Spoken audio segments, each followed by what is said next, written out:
So here, basically, what I'm trying to do here is basically to introduce a set of interesting material and then basically some ideas. So I'm inviting you, in a sense, to this little explored area. And then, selfishly, I'm asking you to help me out with these questions, basically. So the first question is that, the question I ask for myself and to myself, that is, how and why and what kind of things did the Chinese collect? So that obviously there are many, it could be many different answers to that questions. It could be, say, people who collected various kind of drugs because they're pharmacists. It could be people who collected, literati members, they often collected various objects, such as Craig Kronos has studied. And then there are also these kind of issues that we'll be talking about today. I limited to what we might call, things. Things of nature, right? So objects of nature, that things are from nature. So that is traditionally we say like natural history, that things that are often associated with the natural world. But then it comes back to the question of what do we mean, or what did the Chinese mean by nature, and so on and so forth. That's the first question I'll be thinking about. But then with that, and then we're asking how they actually trying to represent these objects of nature or things, right? So then it comes back to the issue of materiality, that since often different time periods, they could, because of the technologies of preserving different things, they may not necessarily been able to kind of preserve certain kind of objects, right? I mean, how could they preserve fish? They get rotten right away, right? So, or they just ate them. So that's the kind of situation, right? So we're thinking about then how do they represent this issue, right? So I mean, when you have preserved specimens, when you do not have a preserved specimens, right? So that's an issue of materiality, right? What is kind of ontological status of these things, right, in their minds, and so on and so forth. And how do we represent these different kind of things? And what it means to the Chinese at different time periods, that when, so here, two levels. One is as a historian of science, thinking about how Chinese perceive these things, or as the Chinese themselves at that historical period, how they actually perceive these different kinds of things or objects of nature. So this involves what we will understand as translation of knowledge, because a lot of things I'll be talking about here, it involve European strands of knowledge as well as Chinese strands of knowledge. So I kind of roughly, simply as for the sake of convenience, divided this into different time periods. And I want to trace the change over time, how the Chinese perceive these objects of nature. And the late Imperial period is basically Ming-Qing period for my research, basically all the way up to 19th century. And then we have a late Qing period, which basically is second half 19th century or roughly 19th century, when probably fairly we could say that there's some kind of changes going on quite significantly. And then the Republican period, that's yet a different kind of a situation. And then you have early PRC. So I didn't mean this to be simply because these are very highly questionable kind of a periodization. But it's also very convenient to understand this kind of transition. The questionable is basically these are roughly political history rather than necessarily scientific epistemic history I'm talking about here. On the other hand, though, there is some kind of connection here maybe we can try to work out. By the way, so if because I don't have my time here, so after 25 minutes, somebody should. I will. Okay, thank you. Somebody should let me know. It's like, so.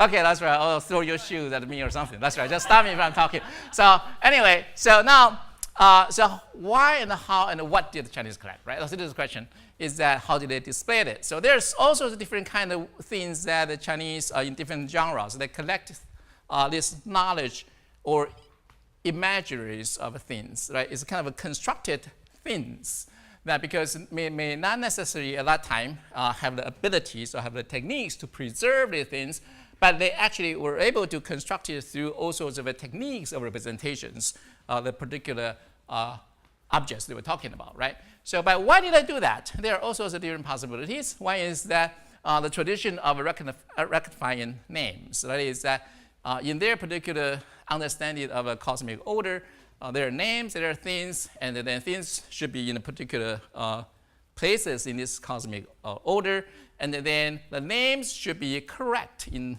or to refer to these particular things. You cannot mix them up because otherwise you kind of disturb this kind of a cosmological order, right? And then there's also the literary solution of erudition, and you have to know a lot of things, right? So that's all the way back to Confucius' idea that basically a real knowledgeable person is somebody who knows a lot about natural things, right? And then you have cataloging things, right? That is that you list things. So the Chinese like to have these catalogs about different kind of things. It can be flowers, can be fish, can be whatever kind of natural objects and so on. And then obviously you also have this herbal tradition that they collected these medicinal objects, often say plant roots or whatever, and so on and so forth.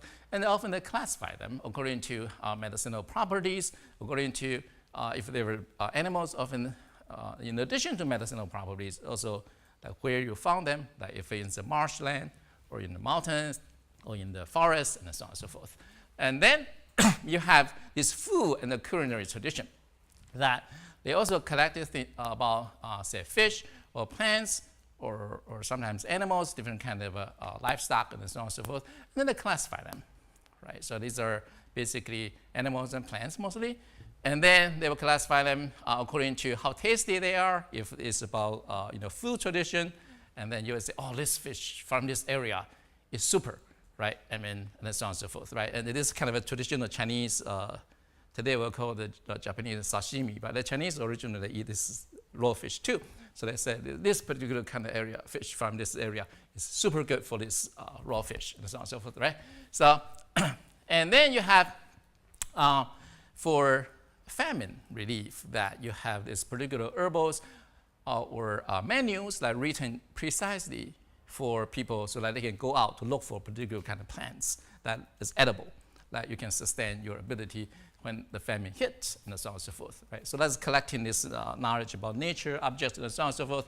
And then obviously travel writing, reporting curiosities and observations about exotic animals and plants, and so on and so forth. And then there's a traditional local history that the writers, either they're from that area or they went to that area because of, they were assigned to as a local official. And then often they wrote about it. That particular areas what they found there was particular local products. Okay, here's a concept that I think is important about, in Chinese it will be 物产 or 土产 or local products. Often that also include natural things, animals, plants, and so on and so forth. And then you have this imperial tribute and a tributary tradition that from all these exotic places, they submit these particular objects that is considered to be particularly good or particularly interesting, and so on. So with all these traditions, they are collecting objects of nature for different purposes, and here it comes to how they represent them and what it means. So since often they did not have the objects, other than the objects that, for example, they could say the tributary tradition, they would send these objects, but these objects are either put in the warehouse or they were consumed or they rotted or whatever, perished, right? So then they no longer have it, but there were descriptions, they still have it, right? And then how do they represent it? So they collect the information about these objects. Okay, later I'll come back with the real descriptions and we'll see how they actually work these things through. And then they also did it through observation. They actually look. So it's not that Chinese just look at the books, right? I mean, they study, they look at books and collect from the ancient texts about these particular objects. But also they actually often, if they could, make observations. And then they make interpretations of this information with their own observations, and then they find ways to represent this nature's object. Okay, so it's very similar in the sense to what we do, but their particular ways of doing things might be actually particularly Chinese, or that is the Imperial China. Okay, here is an example that I kind of expect you to, in 30 seconds, master Chinese language and read that. So, I'll translate it. Sorry, I should have translated it. But basically, it's about jellyfish. So here's a description of a jellyfish taken from 17th century text. So it's a jellyfish. So it's a synonyms. Another name of this jellyfish is this. Another name of this jellyfish is this. And they gather together floating in the ocean or in the sea, right? Called the sea. And the color is white. Right? And it's not simply white. It's a little bit like foam, right? It's kind of a cloudy, kind of like foamish kind of, right? And it's also clocked together, just like blood would clock together. And then it's about several chi or several feet wide and like large. And then it doesn't have intestines. Like when you can see through it, it doesn't have intestines. So that's mostly from observation. It doesn't really have eyes or head.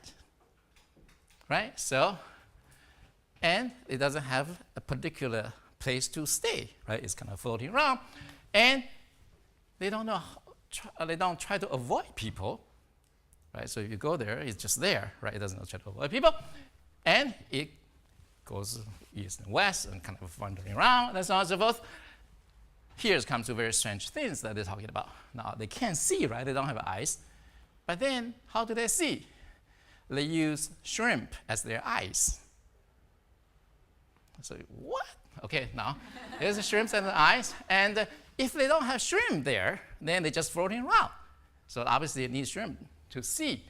So, but then if the shrimps attach them, they can just floating like swim around like real thin, right? So and then when the shrimp see people, they just ran away from the jellyfish. And then the jellyfish follow them, just went away, right? But then when the tide ends, then the shrimp basically abandon this jellyfish on the land. Then people can pick up this jellyfish, right? So here's it mixed some kind of a hearsay, obviously. It makes some kind of observation. It makes clearly have some kind of understanding of what the jellyfish is. So the author obviously had kind of a basic understanding of jellyfish. But then what about the shrimp thing, right? So obviously what could have been is that there are shrimp attached to this jellyfish, and the local people thought about the jellyfish. Right? Local people's understanding, and the fishermen and so on say, oh, you know what, there are shrimps there, and then they can kind of do different things differently. Because you'll find a lot of shrimp among the jellyfish, which is true. So that's what happened, right? So, and then here comes to next way, right? So it's another book, but basically the author is trying to figure things out, right? It's not exactly the same, but here it comes. So the author said, based on my decades of observations and understanding, right, I tested my knowledge against the old fishermen. I went out to ask the old fishermen. So, well, everything old fishermen saw and observed, I recorded very carefully, and however vulgar they were, these are literary author, right? So I use the old fishermen's knowledge, whatever they told me, and I check it against the ancient texts, the books. So I compare the books and the old fishermen's stories, compare them, right? See if they're, and then if all the texts and the fishermen said are the same, I keep them. So I said this makes sense because they seem to corroborate with each other. Now, so I recorded them as though these are actually accurate, right? So on the other hand, though, if they don't match each other, then I delete them, right? So there's a very basic understanding of the process of doing observation and some kind of research, right? So that's what they compare all these different records.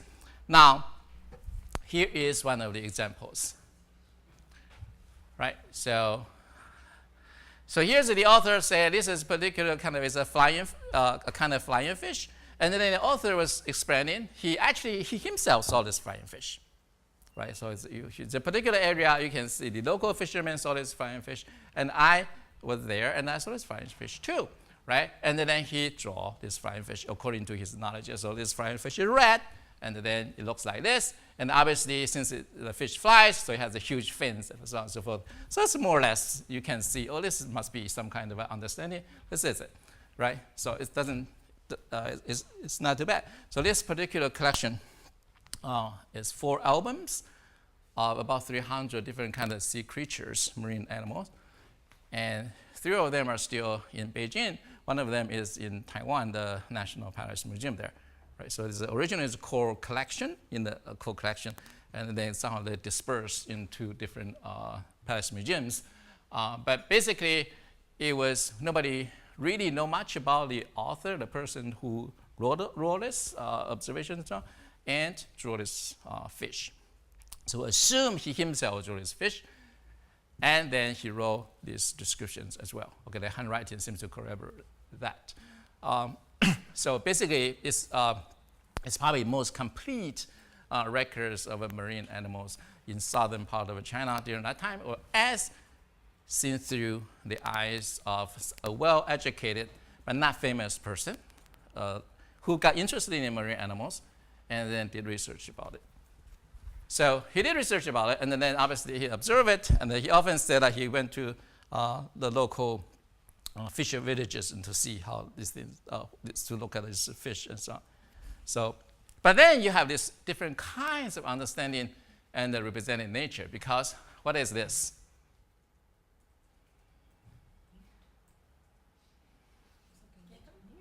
What?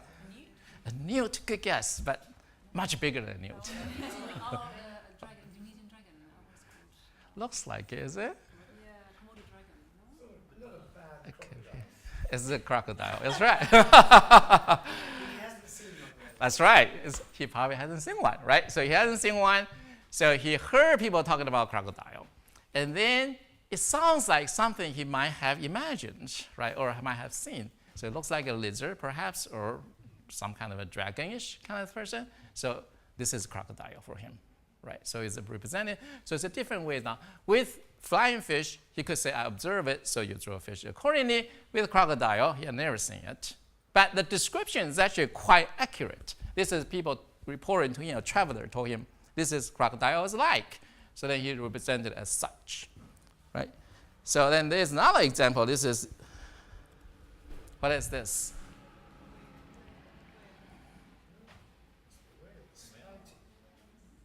A whale. Does it look like a whale? Oh, God, that's right. It had water coming out of our nose, right? So, but then,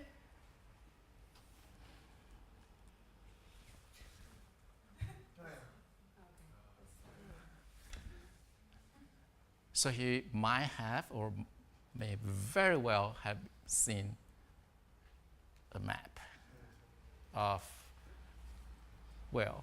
It's just too similar to be a coincidence, is it? Right? So he might have seen the map. So he's a very obscure person from the 17th century southern China. And somehow he might have got hold of a map. We know literally anything about this person, nothing, really. So we could simply assume that he got hold of some kind of a natural history books that had pictures like this, or most likely it's just a map, right, with all these animals and so on and so forth. So as a lot of early modern world map has these animals and so on and so forth. That's a killer whale there, the orca. What's that? Is that a killer whale? These are okra, these are killer whales, and this is like a baleen whale, so that's like a big whale, I think an right? orca's going to eat the young whale. It could well be. They do that. They do, exactly. So, yeah, but the thing is that, say, we're trying to trace the historical inferences. So we talk about global connections, that is the title of this workshop, right? So here's that moving on, right? So here's how the Chinese reconstruct these natural things that they had not seen. Some of them they have seen, some of them they have not seen. But what I'm interested in, and I'm kind of invite you to think through, is the kind of methods used to reconstruct these objects of nature, right? So that as they imagined them, or as they understood them, and so on and so forth. And then in the Licheng period, that's when these modern institutions of museums begin to appear in China as such. Then, so here's my question. I don't have an answer to it.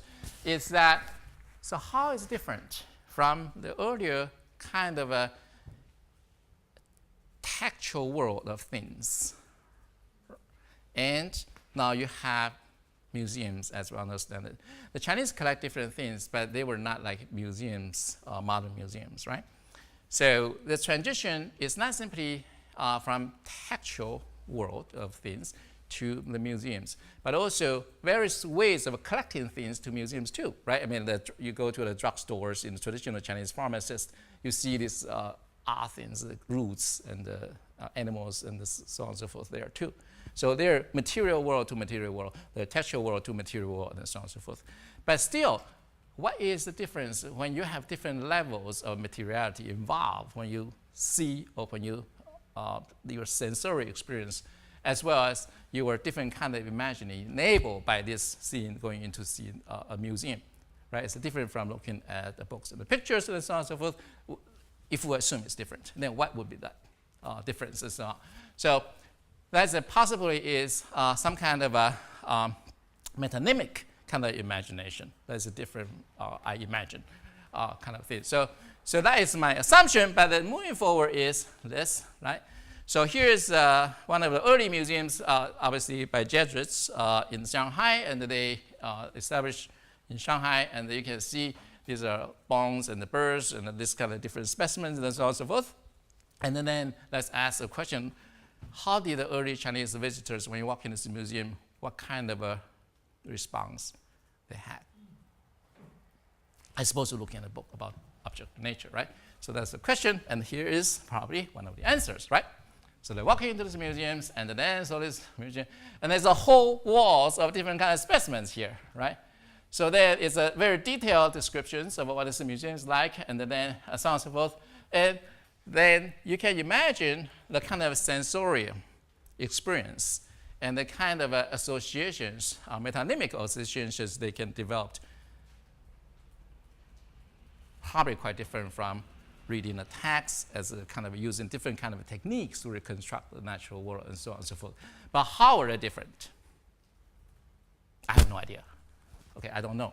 This is something I have to work out. But then I'm just inviting you to think about this issue, that how does the materiality of different things actually have different meanings to the spectators when they walk into this kind of different spaces. Right? At some time it might be empowering, at some time it might be disciplining, and so on and so forth. But then here, let me take a break. That is, these pictures puzzle me, so I was trying to figure out. Right? This is one from exactly the Licheng period too, from illustrated newspapers, just like Illustrated News London, same kind of thing. That was popular in China at that time. So here's a report that is one of the islands, Penghu Island, Pescadero Island, that there was a big catfish, whale, right? A beached whale. But does it look like a whale to you? It looks like catfish. So then the question is that, what did the author, the person who drew this picture, know about it? Did they see a photograph of the whale? This is in the 19th century. Did they hear about it and so on? So why was it represented this way? It looks remarkably similar. It could be simply like this kind of things. Right? There are tons of early modern European plays about beached whales, right? And then people surrounded it and so on and so forth. And this is also remarkably similar, that there are beached whales, but looks like a big catfish. And then you have all these people around it and so on and so forth. So that's the detective work that I have no idea. Okay, unless we have the textual documents about what was going on here, I don't know exactly what was actually the knowledge trying to reconstruct. But what is remarkable is actually, on the one hand, they are very similar. On the other hand, they are very different. The fish look different from a whale. But anyway, so coming back to this issue, Now I'm going to use a Leiqin, a particular school of thought that I have studied. Is called National Essence School. That is, their project is they're revolutionaries. They're trying to basically create a Chinese nation, so to speak. Use different techniques, including they emphasize importantly nature, right? So very important. They say local history, local nature is tremendously important to reconstruct the nation. Okay, for them it's reconstruct. It's not making a nation. It's reconstruct, because for them it's that the nation was there, it got lost. Now we're simply revive the nation, the Chinese nation. And one example is this. So they did, one of these National Essence School author, he drew a lot of natural history drawings, like dozens of them. And in the process, they introduced simply as knowledge, okay, so that various kind of animals and from other parts of the world. But this is a precise example, though, that he kind of mixed this Western, he saw this as basically some kind of primate, very common in Southeast Asia. So he took this from Western natural history work, and then he redrew it, right, into this Chinese style. And what is interesting is that he renamed it, because there is no Chinese name for this animal. So he named it in such a way that it's actually a lot more national, it has more nationalist connotations. So originally, in the original text of this British work, is simply this particular kind of primate distributes from southern China all the way down to Indonesia, so the whole Southeast Asia. But this this animal now renamed into Yunnan cat ape. Okay, cat ape is simply, for him, the author thought it looks like a cat, so it's a cat ape. But the point, however, is that since this animal was found in the Yunnan province in China, so now for him it's natural to call him Yunnan cat ape. But then it has entire different kind of connotations from the original, the Western name for this, that has nothing to do with particular nation. But this is now, yes. 5 minutes. 5 minutes. Perfect, good, thank you, yeah. So it comes back to this Republican period, right? Now, what is remarkable about Republican period is that there were a lot of projects about surveys, national surveys, survey of natural resources, and so on and so forth. And then objects of nature is no longer simply individuals, animals, and so on and so forth, plants, and so on and so forth. They are now really part of the geobody of the nation, such as what we just showed the National Essence School was trying to do, turn these animals into some kind of a representative animal of some aspect of the nation. So here, during the Republican period, they did geological survey, they did biological survey, they did anthropological research of, I think, minorities and so on and so forth, often was limited by their ability to do so, but the desire was there. Okay, they weren't able to because the country was going to wars, was extremely poor, all these interruptions and so on and so forth, but the desire was there. It's just they weren't able to carry it out. And so here comes back to the question about materiality. That is, what does the material things meant in this kind of enterprise? So it's no longer simply specimens of nature. It's actually now part of the geobody of the nation. Now, what does that mean? So here's the example. This is one of the biological survey. It's a famous institute called Jinsen Institute for Biological Investigation. Now, here's the two botanists here. So this Hu Xiansu was basically one of the first modern botanists in China. So he graduated from Harvard and then trained a lot of students. And one of the students he worked closely with was this guy over here, Chen Lanchang, who was also a botanist. And in 1929 and 30, he came to Europe, this young fellow here. And he went to Denmark to study with a Danish botanist. And after that, he went to Kew Gardens. Kew Gardens had the largest collections of type specimens of Chinese plants. So he went there and he wrote long letters back home to express this tremendous sadness about seeing all these type specimens. Okay, these are types, the original type specimens of the Chinese plants. And he basically expressed his sorrow for, and basically, it's almost like embarrassment or ashamed of being Chinese that all these plants, actually type specimens, were in here at the Kew Gardens. So he spent months there, photographs these type specimens. And some of them still actually survived here in today. So they make these type specimens, right? And for him, this is the second best thing you can have. That is, it doesn't really have the original materiality of nature. For them, those plants, specimens, dry plants, those were part of the nation, like being taken away, put it in Kew Gardens. So he can only now basically make photographs of these specimens. Right, here's his photographs. So this continued all the way to the 1950s, and then they have the largest basically survey of natural resources in 20th century China. It was basically work with the Soviet Union in the 1950s to do these surveys of all various kind of things, including geological survey, biological survey, botany, or prospecting, oil and the minerals, and so on and so forth. So now it's an integral kind of projects. So natural objects, object of nature already now is not simply objects of natural resources. They are now not only natural resources, which is different from object of nature. Now it's also basically national resources. So that's what is coming to that. So here is basically, I'm trying to chart these changes how did the Chinese perceive these objects of nature through this time period.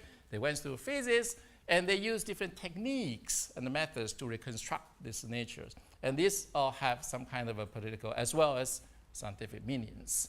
So thank you so much. Is that right on time? Perfect. Oh, good. Thank you. Yeah. Thank you so much.